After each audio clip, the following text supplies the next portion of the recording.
नमस्ते। आज हम जिस विषय की गहराई में उतर रहे हैं वो सुनने में बहुत सीधा लगता है, समानता यानी इक्वालिटी। लेकिन जरा सोचिए, ये विचार जितना हमारी रोजमर्रा की जिंदगी और समाज के लिए जरूरी है, उतना ही इसे समझना और असलियत में पाना मुश्किल भी है। हमारे पास इससे जुड़ी कुछ दिलचस्प सामग्री है जो समानता के अर्थ, इसके अलग अलग पहलुओं और आज़ादी और न्याय जैसे दूसरे बड़े विचारों के साथ इसके उलझे हुए रिश्ते पर रोशनी डालती है। तो आज हमारी कोशिश रहेगी कि इस सामग्री के जरिए हम समझें कि आखिर ये समानता है क्या भला, और क्यों एक इतना बुनियादी लगने वाला ख्याल इतने सारे सवालों और बहसों को जन्म देता है। चलिए शुरू करते हैं। बिल्कुल। और ये सामग्री शुरू में ही एक बहुत पते की बात कहती है कि समानता शायद सबसे पेचीदा विचारों में से एक है। इसकी एक बड़ी वजह यह है कि ये अकेले नहीं आती। ये हमेशा न्याय, स्वतंत्रता, अधिकार जैसे दूसरे आइडियाज़ के साथ जुड़ी होती है। कभी उनसे मेल खाती है तो कभी टकराती हुई दिखती है। हाँ, और ये कोई नया विचार भी नहीं है, जैसा कि अक्सर लगता है। सामग्री बताती है कि इसकी जड़ें तो बहुत पुरानी हैं। प्राचीन यूनान से लेकर रोमन साम्राज्य, ईसाई धर्म, फिर उदारवाद, मार्क्सवाद, सबने अपने अपने तरीके से इस पर सोचा है और इसे शक्ल देने की कोशिश की है। सही कहा। लेकिन ये सिर्फ दार्शनिकों की बहस का मुद्दा नहीं रहा। असल में आज के ज़माने में इसे एक बहुत ही ज़रूरी और प्रगतिशील मूल्य माना जाता है। ये एक तरह से इस बात का पैमाना बन गया है कि कोई समाज कितना आधुनिक या कह लीजिए विकसित है। समाजों पर लगातार ये दबाव रहता है कि वो लोगों के लिए मौके बढ़ाएं, बराबरी लाएं। तो क्या हम कह सकते हैं कि समानता की बात तभी उठती है जब कहीं असमानता दिखती है? मतलब ये हमेशा किसी न किसी तरह की नाइंसाफी के खिलाफ एक आवाज होती है। ये हमेशा उस समाज में मौजूद असमानताओं के सामने रखकर ही देखना पड़ता है। जब लोग कहते हैं हमें बराबरी चाहिए, तो असल में वो उस वक्त मौजूद किसी खास तरह की ऊंच नीच, भेदभाव या नाइंसाफी के खिलाफ बोल रहे होते हैं। और इतिहास में तो ऐसे बहुत से तर्क दिए गए हैं ये साबित करने के लिए कि कुछ लोग दूसरों से बेहतर हैं या ऊंचे हैं, कभी जन्म के आधार पर, कभी जाति, कभी लिंग, कभी दौलत के आधार पर। तो क्या समानता की मांग इन स्वाभाविक लगने वाली असमानताओं को चुनौती देना है? हाँ, ये इसका एक बहुत बड़ा हिस्सा रहा है। ये मानना कि समाज में जो ऊंच नीच है वो कुदरती नहीं है, बल्कि इंसानों की बनाई हुई है और इसे बदला जा सकता है। यहीं से समानता की लड़ाई शुरू होती है। और ये याद रखना जरूरी है कि ये सामाजिक असमानता उतनी ही पुरानी है जितना शायद मानव समाज खुद। यहाँ एक और दिलचस्प बात सामने आती है जिसका जिक्र ब्रायन टर्नर के हवाले से किया गया है कि असमानता एक आयामी नहीं बहुआयामी होती है। मतलब हो सकता है आप एक तरह की असमानता कम करें, जैसे मान लीजिए कानूनी बराबरी दे दें, लेकिन उससे शायद आर्थिक या सामाजिक फासले और बढ़ जाएं। ये तो बहुत उलझी हुई बात लगती है। ये वाकई उलझी हुई है। इसीलिए समानता का रास्ता इतना सीधा नहीं होता। लेकिन अच्छी बात यह है कि जैसे असमानता पुरानी है, वैसे ही उसके खिलाफ आवाज उठाने का सिलसिला भी पुराना है। यूनान में स्टोइक दार्शनिकों ने इंसानी बराबरी की बात की। रोमन साम्राज्य ने अपने नागरिकों को कुछ हद तक कानूनी अधिकार दिए। और ईसाई धर्म में भी ये विचार मिलता है कि ईश्वर की नज़र में सब समान है, यानी ये ख्याल किसी न किसी शक्ल में हमेशा मौजूद रहा है। हाँ, और इतिहास गवाह है कि सिर्फ दार्शनिक ही नहीं बल्कि आम लोगों ने, किसानों ने, मजदूरों ने, महिलाओं ने, अलग अलग धर्मों और नस्लों के अल्पसंख्यकों ने हमेशा उन खास अधिकारों और जन्म के आधार पर मिलने वाली सुविधाओं के खिलाफ आवाज उठाई है जो सिर्फ कुछ लोगों को मिलते थे। ये संघर्ष लगातार चला है और आज भी जारी है। ठीक है, तो अब मुद्दे पर आते हैं। इतना सब समझने के बाद ये सामग्री समानता को परिभाषित कैसे करती है? अगर ये इतनी जटिल है तो इसका मतलब क्या निकाला जाए? देखिए, कोई एक सीधी साधी परिभाषा देना मुश्किल है और सामग्री भी यही मानती है, लेकिन ये कुछ अलग अलग मतलब जरूर बताती है। एक मतलब हो सकता है विशेषाधिकारों की गैर मौजूदगी, यानी किसी को सिर्फ इसलिए खास दर्जा या सुविधाएं ना मिले क्योंकि वो किसी खास परिवार, जाति या लिंग में पैदा हुआ है। और दूसरा मतलब हो सकता है सभी को अवसरों की उपलब्धता, यानी हर किसी को अपनी काबिलियत दिखाने और आगे बढ़ने का बराबर मौका मिलना चाहिए, चाहे उनकी शुरुआत कहीं से भी हुई हो। तीसरा, सामाजिक लाभों तक सबकी पहुंच, मतलब समाज की जो अच्छी चीजें हैं जैसे शिक्षा, स्वास्थ्य सेवाएं, उन तक सबकी पहुंच हो। और चौथा, आर्थिक और सामाजिक शोषण की गैर मौजूदगी, यानी कोई किसी का नाजायज फायदा न उठा सके। और इन्हीं अलग अलग मतलबों को बायन टर्नर ने 4 स्तरों में बांटा था, है ना? वो क्या थे? हाँ, टर्नर ने इसे और साफ करने की कोशिश की। पहला स्तर है व्यक्तियों की मौलिक समानता। ये सबसे बुनियादी बात है कि इंसान होने के नाते सब बराबर है, सबका सम्मान होना चाहिए। दूसरा, अवसर की समानता, यानी सबको शुरुआत में एक लेवल प्लेइंग फील्ड मिले। तीसरा, जीवन की स्थितियों की समानता।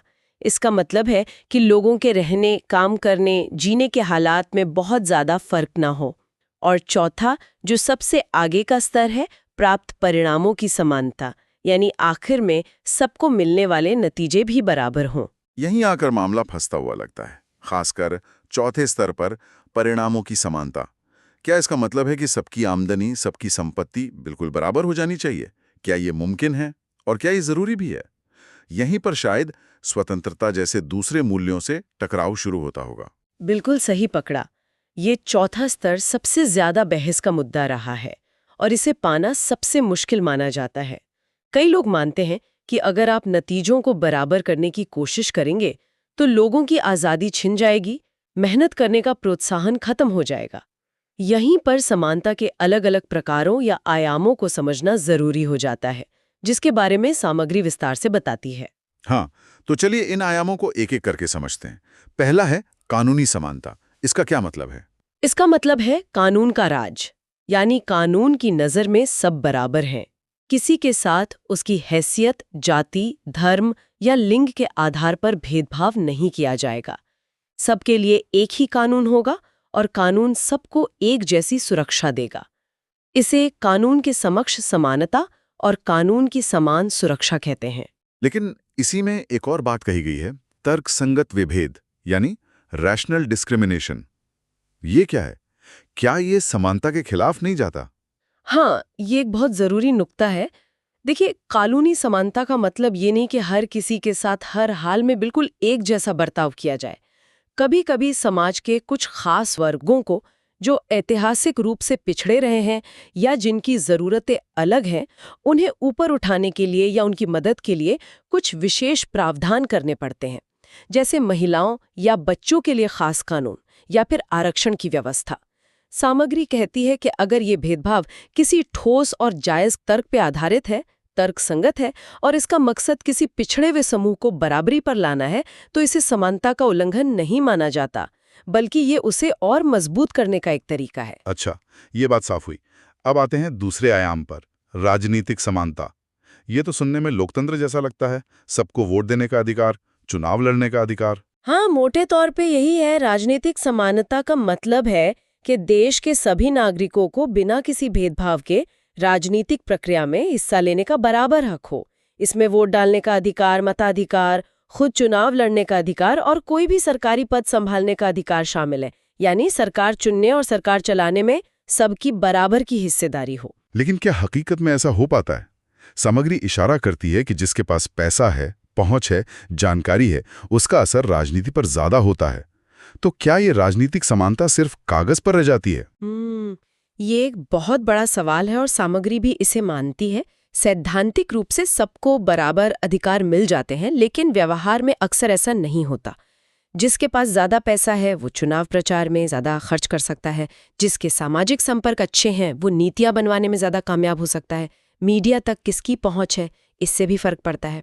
तो हाँ, कानूनी या सैद्धांतिक राजनीतिक समानता होने के बावजूद असलियत में राजनीतिक ताकत का बंटवारा बराबर नहीं होता। ये एक चुनौती है।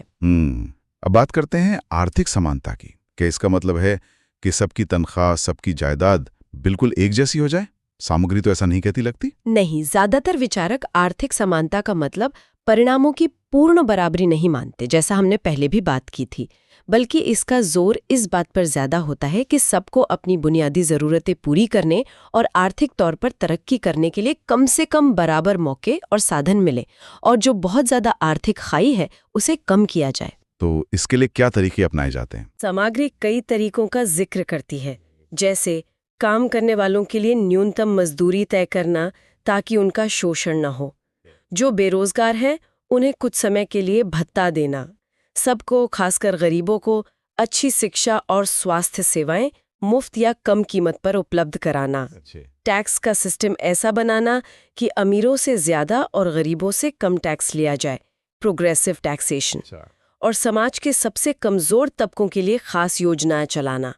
यहाँ ये भी कहा गया है कि ये सिर्फ पैसे या जायदाद की बात नहीं है, बल्कि सामाजिक रुतबे या हैसियत में भी बराबरी लाने की कोशिश होनी चाहिए। और आखिर में आता है सामाजिक समानता का आयाम। मुझे लगता है ये बहुत ही अहम है, खासकर भारत जैसे समाज के लिए जहां जाति, धर्म, लिंग के आधार पर भेदभाव की जड़ें गहरी रही हैं। बिल्कुल, सामाजिक समानता का सीधा सा मकसद है कि समाज में किसी भी इंसान के साथ उसकी जाति, धर्म, रंग, लिंग, भाषा या जन्म की जगह के आधार पर कोई भेदभाव ना हो।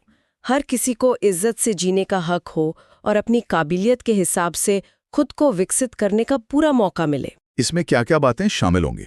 इसमें बहुत कुछ आता है, जैसे सभी सार्वजनिक जगहों, स्कूल, अस्पताल, दुकान, मंदिर, कुएं, सड़कें पर सबकी बराबर पहुंच हो। नौकरियों में भर्ती और तरक्की में भेदभाव न हो। महिलाओं को पुरुषों के बराबर अधिकार और मौके मिलें। एक ही जैसे काम के लिए मर्द और औरत को बराबर तनख्वाह मिले। समाज में छुआछूत या किसी भी तरह का ऊंच नीच का व्यवहार खत्म हो। असल में इसका लक्ष्य उन तमाम सामाजिक बाधाओं को हटाना है जो किसी व्यक्ति को सिर्फ उसके जन्म या पहचान की वजह से पीछे रखती हैं। तो ये चारों आयाम कानूनी, राजनीतिक, आर्थिक और सामाजिक मिलकर समानता की एक मुकम्मल तस्वीर बनाते हैं। लेकिन अब वो बड़ा सवाल, इन सबका आज़ादी यानी स्वतंत्रता और न्याय के साथ क्या रिश्ता है? हमने सुना है कि कई बार समानता और स्वतंत्रता एक दूसरे के दुश्मन नजर आते हैं। हाँ, ये क्लासिक बहस है और शायद सबसे मुश्किल भी। सामग्री बताती है कि शुरुआती दौर के उदारवादी विचारक, मतलब क्लासिकल लिबरल्स, स्वतंत्रता को सबसे ऊपर रखते थे। उनका मानना था कि अगर सरकार लोगों के जीवन में दखल ना दे और सबको कानूनी आज़ादी दे दे तो बाकी सब अपने आप ठीक हो जाएगा। वो आर्थिक समानता लाने के लिए सरकार के दखल को स्वतंत्रता पर हमला मानते थे। लेकिन क्या सिर्फ कानूनी आज़ादी से काम चल गया? अनुभव ने दिखाया कि नहीं। 20वीं सदी में नए तरह के उदारवादी विचारक सामने आए, पॉजिटिव लिबरल्स जिन्हें कहते हैं। उन्होंने कहा कि भाई, भूखे, अनपढ़ या बीमार आदमी के लिए वोट डालने की या कहीं भी आने जाने की आज़ादी का क्या मतलब है? अगर लोगों के पास मौके ही नहीं है, साधन ही नहीं है, तो उनकी आज़ादी बेमानी है। इसलिए उन्होंने तर्क दिया कि सच्ची स्वतंत्रता के लिए अवसर की समानता बहुत ज़रूरी है। यानी लोगों को सिर्फ कानूनी आज़ादी देना काफ़ी नहीं, उन्हें जीने लायक स्थितियाँ और आगे बढ़ने के मौके देना भी ज़रूरी है। इसका मतलब हुआ कि आर्थिक और सामाजिक समानता के बिना राजनीतिक और कानूनी स्वतंत्रता अधूरी है। और न्याय और समानता का क्या कनेक्शन है? न्याय ये बुनियाद ही आप देखें तो समानता पर टिकी है। सोचकर देखिए, क्या बिना बराबरी के न्याय हो सकता है? अगर कानून अमीर के लिए अलग और गरीब के लिए अलग हो तो क्या वो न्याय है?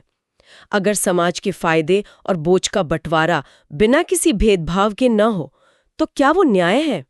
अगर कुछ लोगों को मौके मिले और कुछ को नहीं तो क्या वो न्याय है? शायद नहीं। सामग्री में जॉन रॉल्स के मशहूर न्याय सिद्धांत का भी जिक्र है, जो इसी रिश्ते को दिखाता है। हाँ, रॉल्स का सिद्धांत, वो क्या कहता है संक्षेप में? रॉल्स एक बहुत दिलचस्प तर्क देते हैं। वो कहते हैं कि अगर हमें तय करना हो कि समाज में चीजों जैसे अधिकार, दौलत, मौके, इनका बंटवारा कैसे हो, तो हमें सोचना चाहिए कि हम ये नियम एक ऐसी स्थिति में बना रहे हैं जहां हमें ये नहीं पता कि समाज में हमारी अपनी जगह क्या होगी। हम अमीर होंगे या गरीब, मर्द होंगे या औरत, किस जाति या धर्म के होंगे। इसे वो अज्ञान का पर्दा कहते हैं। ऐसी हालत में हम क्या नियम बनाएंगे? रॉल्स का मानना है कि हम सब यही चाहेंगे कि बुनियादी अधिकार और स्वतंत्रताएं तो सबको बराबर मिले, और जहां तक सामाजिक और आर्थिक फायदों की बात है, उनका बंटवारा भी बराबर ही होना चाहिए। हाँ, थोड़ी बहुत असमानता को बर्दाश्त किया जा सकता है, लेकिन सिर्फ और सिर्फ तब जब उस असमानता से समाज के सबसे कमजोर और पिछड़े तबके का भी भला हो रहा हो। इसे डिफरेंस प्रिंसिपल कहते हैं। ये सिद्धांत दिखाता है कि न्याय का तकाजा है कि हम समानता को बहुत गंभीरता से लें। तो ये तीनों बड़े विचार, समानता, स्वतंत्रता और न्याय, आपस में बहुत गहरे जुड़े हुए हैं, भले ही उनमें कभी कभी तनाव दिखता हो। अब सवाल उठता है कि क्या दुनिया ने इस दिशा में कुछ तरक्की की है? क्या हम ज्यादा समान समाज की ओर बढ़े हैं? सामग्री का जवाब है हाँ। काफी हद तक। इतिहास देखें तो कई बड़े बदलाव आए हैं। नागरिक अधिकार आंदोलन हुए जिन्होंने नस्लीय और लैंगिक भेदभाव के खिलाफ लड़ाई लड़ी। लोकतंत्र का दायरा बढ़ा, ज्यादा लोगों को वोट का अधिकार मिला। कल्याणकारी राज्यों का उदय हुआ जिन्होंने शिक्षा, स्वास्थ्य, बुढ़ापे में पेंशन जैसी जिम्मेदारियां उठाईं, जिससे आर्थिक असमानता कुछ कम हुई। मजदूरों के आंदोलन हुए जिन्होंने काम के बेहतर हालात और उचित मजदूरी के लिए संघर्ष किया। तो अवसर की समानता और कानूनी राजनीतिक समानता के मामले में यकीनन बहुत प्रगति हुई है। लेकिन असमानता तो आज भी हमारे चारों तरफ दिखती है, और सामग्री ये भी कहती है कि आज भी ऐसे तर्क दिए जाते हैं जो असमानता को सही ठहराते हैं। हाँ, दुर्भाग्य से ये सच है। आज भी धर्म, नस्ल या जन्म के आधार पर भेदभाव को सही ठहराने की कोशिशें होती हैं।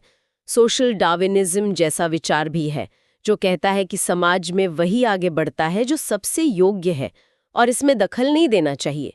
या फिर ये तर्क दिया जाता है कि सबकी काबिलियत मतलब मेरिट अलग-अलग होती है, तो नतीजे भी अलग-अलग ही होंगे और यही ठीक है।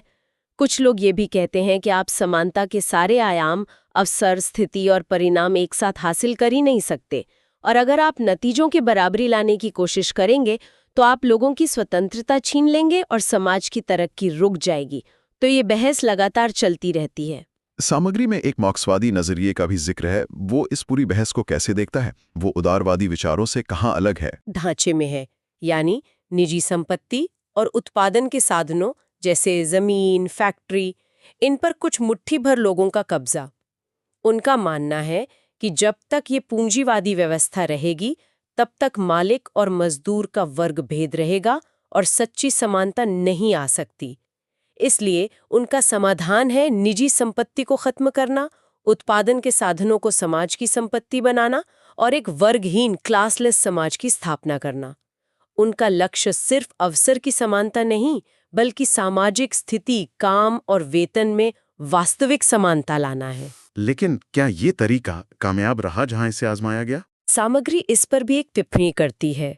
वो कहती है कि जिन देशों ने समाजवादी या कम्युनिस्ट मॉडल अपनाया, वहां भी पूरी तरह समानता स्थापित नहीं हो सकी। पुराने वर्ग भेद खत्म हुए तो नए तरह के भेद पैदा हो गए, जैसे पार्टी में किसका कितना ऊंचा पद है या किसकी तकनीकी योग्यता ज्यादा है। इस आधार पर समाज में फिर से एक ऊंच नीच, एक हायरार्की बन गई।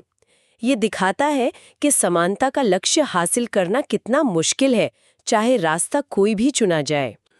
तो इस पूरी बातचीत और हमारे पास जो सामग्री थी, उसे समेटते हुए हम क्या मुख्य बातें निकाल सकते हैं? मेरे ख्याल से कुछ बातें बहुत साफ उभर कर आती हैं। पहली, समानता आज के दौर का एक बुनियादी मूल्य है और समाज कितना आगे बढ़ा है इसे नापने का एक पैमाना भी। और इसे समझने का सबसे अच्छा तरीका है इसे हमेशा असमानता के सामने रख कर देखना। दूसरी बात, ये कोई एक चीज नहीं है, बल्कि इसके कई पहलू हैं, कानूनी, राजनीतिक, आर्थिक और सामाजिक। और सच्ची समानता के लिए इन सभी का होना जरूरी है। किसी एक के होने से काम नहीं चलता। सही। तीसरी, दुनिया भर के लोकतांत्रिक समाजों ने कानूनी, राजनीतिक और कुछ हद तक अवसर की समानता में काफी तरक्की की है। लेकिन जहां तक नतीजों की बराबरी मतलब इक्वालिटी ऑफ आउटकम का सवाल है, वो मंजिल अभी बहुत दूर है और शायद हमेशा बहस का मुद्दा भी बनी रहेगी। हाँ, ये तो है। और चौथी और आखिरी बात, समानता और स्वतंत्रता के बीच एक संतुलन साधना बहुत जरूरी और मुश्किल काम है। एक को पाने के लिए दूसरे को पूरी तरह कुर्बान नहीं किया जा सकता। ये संतुलन कैसे बनेगा, कहाँ बनेगा, ये अक्सर तर्क और न्याय के सिद्धांतों से तय होता है, जैसा हमने रॉल्स के हवाले से देखा। वाकई समानता एक ऐसा विचार है जिस पर जितना सोचो उतनी ही परतें खुलती जाती हैं। ये बातचीत इस विषय की जटिलता को समझने में काफी मददगार रही। बिल्कुल, सामग्री ने इन मुश्किलों और बारीकियों को अच्छे से सामने रखा है। ये कोई हाँ या ना वाला मुद्दा नहीं है। तो चलिए आज की इस चर्चा को एक सवाल के साथ यहीं रोकते हैं, जिस पर शायद हमारे सुनने वाले सोचना चाहें। अगर हम ये मान लें कि नतीजों की पूरी बराबरी शायद ना कभी हासिल हो सकती है और ना ही शायद पूरी तरह जरूरी है। तो आज के समाज को किस तरह की समानता पर सबसे ज्यादा जोर देना चाहिए? क्या वो अवसर की समानता है, या सामाजिक भेदभाव को खत्म करना, या कानूनी बराबरी को और मजबूत करना? और क्यों उस एक खास पहलू पर ध्यान देना बाकी सबसे ज्यादा जरूरी हो सकता है? इसी सवाल के साथ आज की ये पड़ताल यहीं खत्म होती है।